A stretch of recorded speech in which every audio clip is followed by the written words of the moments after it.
congrats, Jack. Well played. This time last year, you were still trying to find your identity on the court and how to play your game. Now seeing how you're playing right now and looking for your forehand and bullying opponents, how much does this feel like instinctively your game now versus the way you're trying to play, if that makes sense? Does it feel like that's your identity on court? Yeah, I mean, definitely when I came onto the tour, I was coming up the rankings, and then I took quite a lot of losses, especially this time last year, some tight losses. And I was trying to find my blueprint as a player, and I think towards the end of last year, I started to come together what I was trying to do. And I think this year, it's just getting more and more. I think physically getting stronger, mentally, getting stronger, and therefore the tennis and what I'm trying to do out there is also feeling pretty set. Congrats for the win. You're a lefty on clay, and I can't help but wonder if part of your clay education was watching hundreds of hours of Rafa Nadal. Not really. I mean, obviously he's a lefty, and growing up watching him, but I wasn't ever trying to think I'm going to be like him on a clay court. He's pretty good.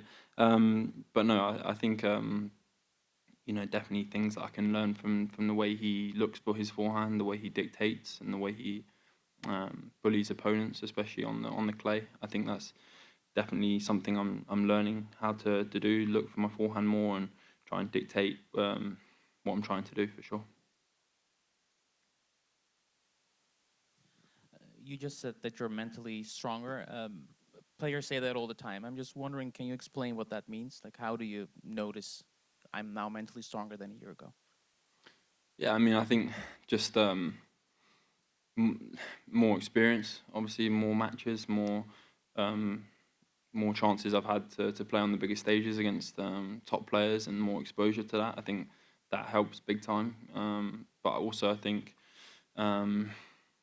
what was I going to say, the confidence of what I'm trying to do, feeling like I'm pretty set and my blueprint's there and I can focus on that. And also just, more belief, I suppose, what I'm trying to achieve. That's it, really. I thought you served well today as well. Obviously last year you changed your service motion and then changed it back. How much confidence did that give you in just your technique in general, in trust in the base of your game, and not thinking that you need to make massive changes to think your game to be successful? Yeah, I mean, I think especially on the serve, I still feel like I've got a long way to go with it. I think it could definitely be a better shot. I went through some changes last year. Obviously, me and James tried something, but it didn't quite go to plan. I think, again, links back to your question of what I'm trying to do. I think it got to a point where maybe I was thinking that I needed to do something drastic to be a top player. But the truth was I just needed to be consistent and trust the work that I was doing, and know that, with the right mentality and doing things well day in, day out, and preparing the best I can for competitions, that's going to just help me to find more consistency and be the top player I wanted to be. So that feels good to have gone on that journey and realised that it's just hard work, really. Hi, Jack. Congrats.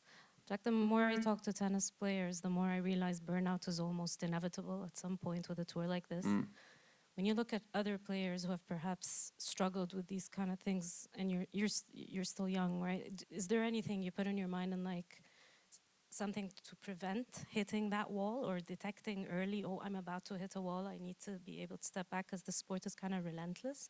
Right? Is that something you consciously need to think about? Yeah, I mean, I think I spoke about it yesterday. It's something that, when it comes down to it, I'm gonna get the best out of my career, whatever that looks like. I'm gonna try and fulfill my potential.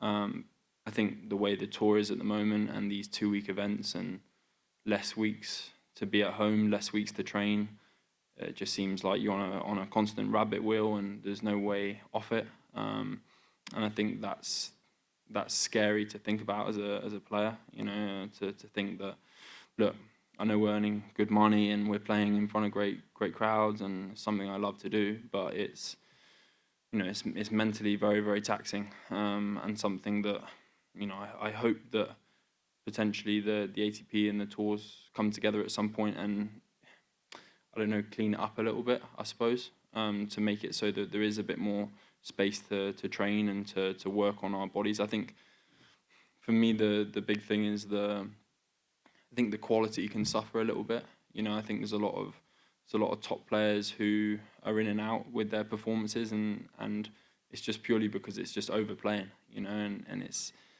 people look on TV and they think, oh, that was a bad performance and stuff. It is mentally difficult every day to show up and to give it 100%.